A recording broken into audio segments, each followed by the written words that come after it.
안녕하세요. 저는 11학년 남학생 조윤호 엄마입니다.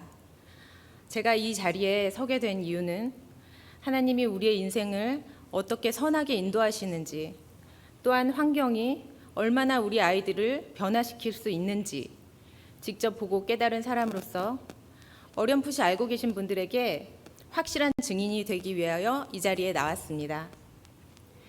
저희 아이 윤호의 어린 시절 이야기를 하는 것이 이해에 도움이 될 것 같아서 잠깐 말씀드리려고 합니다.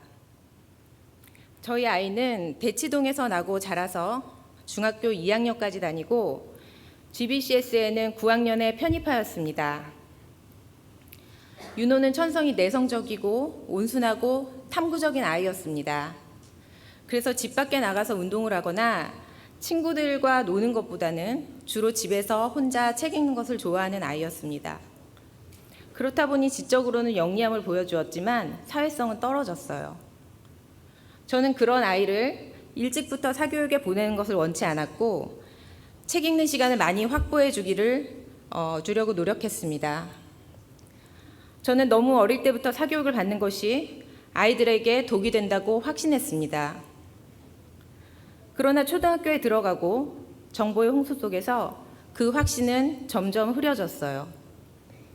학원을 안 보내는 정신 나간 엄마는 저밖에 없었으니까요. 그래서 부랴부랴 영어 학원을 알아보기 시작했습니다. 그런데 영어 유치원을 안 나왔다고 받아주지조차 않는 것이었어요. 그때부터 뭔가 잘못됐다는 것을 느끼면서 그러면서도 마음이 조금 조급해졌습니다.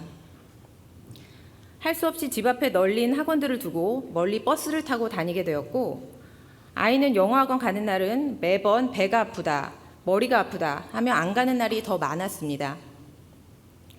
그 배 아프고 머리 아픈 증상은 중학교 때까지 계속되었어요. 하지만 아이가 보내는 몸의 신호를 무시한 채 계속 학원에 보냈습니다. 그 와중에 아이는 학업적으로 좋은 성취를 보여주었어요. 그렇게 저도 점점 대치동 엄마가 되어갔고 일찍 시작한 아이들이 잘하는 것을 보면서 욕심을 내기 시작했습니다. 중학생이 되면서 자연스럽게 온 동네 아이들이 다 아는 영재고 코스를 밟고 올림피아드를 준비하면서 윤호의 표정은 점점 변해갔습니다. 어린 시절 저에게 과학 이야기, 역사 이야기를 하며 눈을 반짝이던 아이는 온데간데 없고 무기력하고 우울한 아이만 남아 있었습니다. 거의 학대에 가까운 스케줄을 소화해야 했고 아이는 무겁게 그것들을 해내고 있었습니다. 그래도 불안은 가시지 않았어요. 아무리 잘해도 학원에서는 더 부어주었습니다. 마치 채워지지 않는 콩쥐의 항아리 같았어요.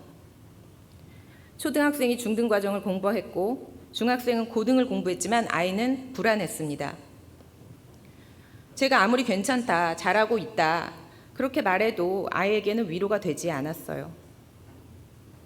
학원에서는 다른 아이는 미적분을 끝냈다, 어떤 아이는 물리2를 시작했다 라며 언제나 너는 늦었다 라는 사인을 주었고 지속적으로 아이의 자존감을 떨어뜨렸습니다.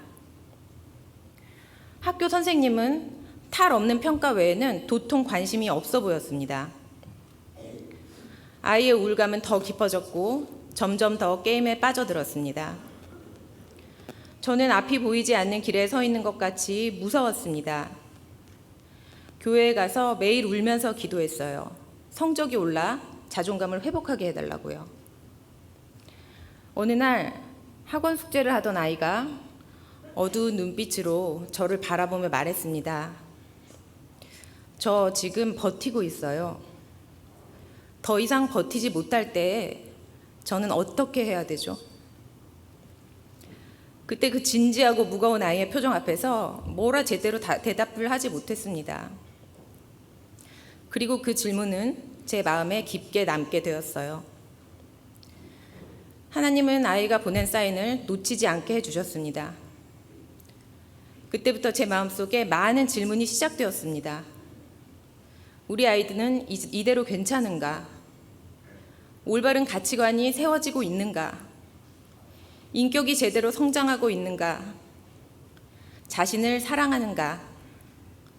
또 주일에 교회에는 갈 수 있는가? 빵점이었습니다. 교육과 환경이 잘못되었다는 것을 그제서야 알게 되었어요. 잘못된 방향으로 달려가면서 아이가 그 길을 쫓아오기를 바랬습니다. 저는 이 모든 잘못된 방향을 돌리기에 혼자의 힘으로는 역부족이라는 생각이 들었습니다. 여기서 벗어나려면 떠날 수밖에 없는 결정을 내렸어요. 그런데 도대체 어디로 가면 바른 길로 갈 수 있을까요? 다른 동네로, 다른 학교로 전학을 간다고 문제가 해결될 것 같지가 않았습니다. 그러다가 전인교육을 한다는 대안학교를 찾아보게 되었어요. 이유학교와 GVCS를 알게 되었습니다. 저는 이유학교에 지원하기로 결정을 했었어요.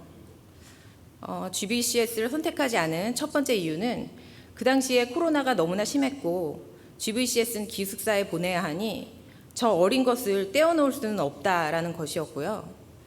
두 번째는 기독교 교육에 대해 크게 기대하는 바가 없었기 때문입니다. 저 역시 미션 스쿨을 나왔지만 저에게 부정적인 영향만 끼쳤을 뿐이었습니다. 하지만 하나님은 계획이 있으셨어요. 이유학교는 코로나로 충원을 하지 않기로 결정했고 원서조차 낼 수가 없었습니다. 할 수 없이 GBCS에 원서를 넣게 되었습니다. 그 당시 저는 매일 불안해하면서 울면서 기도했습니다. 우리 아이 다시 소생시켜 달라고요. 이제 성적 올려달라는 기도 따위는 나오지도 않았습니다. 어느 날 하나님은 기도 중에 주님이 주시는 말씀을 소리내어 말하게 하셨어요. 너는 모든 것을 내려놓고 나에게 의지하고 겸손하라. 그곳을 떠나 자유하라. 너희 아이를 구름기둥 불기둥으로 지킬 것이니 걱정하지 말아라. 하나님은 얼마나 자비로운 분인가요? 이 못난 어미에게 평강을 주셨습니다. GBCS에 가는 것이 하나님의 뜻이구나 확신하며 모든 염려를 내려놓고 아이를 보내게 되었습니다. 그런데 기대와는 달리 아이는 적응을 하지 못했고 프리캠프 때부터 나오겠다고 계속 전화를 하는 것이었습니다. 여기는 학교가 아니다. 여기는 교회다. 스트레스를 풀 것이 없다. 등등 온갖 이유를 대며 나오겠다는 것이었습니다. 집이 아닌 곳에서 편안함을 갖기 어려워했고 무엇보다 게임 금단 현상도 있었던 것 같아요. 이제 꽃길만 걸을 줄 알았는데 하나님이 약속하셨는데 이게 어찌 된 일이지 하며 의아했습니다. 하지만 저는 포기하지 않았습니다. 2개월만 다니자. 2개월 후에는 한 학기만 다니자. 한 학기 후에는 9학년만 끝내자. 그렇게 아이를 달랬지만 아이는 한동안 숨죽여서 전화해서 울었습니다. 하지만 변화는 빠르게 또 서서히 찾아왔습니다. 학원에서 불필요하게 긴 시간 수업을 듣지 않아도 되고 모르는 부분만 빠르게 공부하고 쉬면 되니 굉장히 효율적이라는 긍정적인 이야기를 하기 시작했습니다. 말로만 듣던 자기 주도 학습을 하게 된 것이지요. 그리고 집에 오면 선생님 자랑을 많이 했어요. 선생님들께 사랑과 인정을 받는 것 같았어요. 시간은 꽤 걸렸지만 친구들과 잘 어울리기 시작했습니다. 그러다 보니 자존감이 올라가는 것이 보였습니다. 어릴 때 받은 상처가 치유되는 것도 보였습니다. 더 이상 배도 안 아팠고요.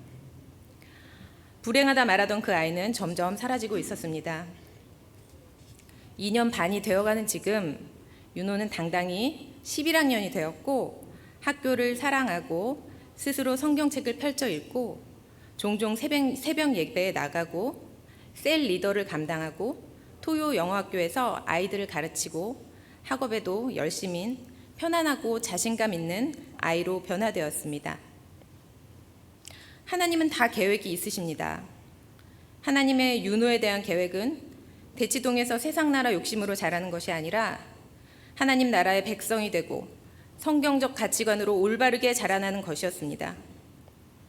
그 힘든 시간이 없었다면 GVCS로 인도되는 일도 없었을 것이고 오히려 그 시간을 감사하게 여기게 되었습니다. 이제 윤호는 GVCS에서 바르게 성장하여 하나님이 크게 사용하실 일꾼으로 자라날 것을 믿어 의심치 않습니다. 아이들의 1년 1년은 얼마나 짧고 소중한지요.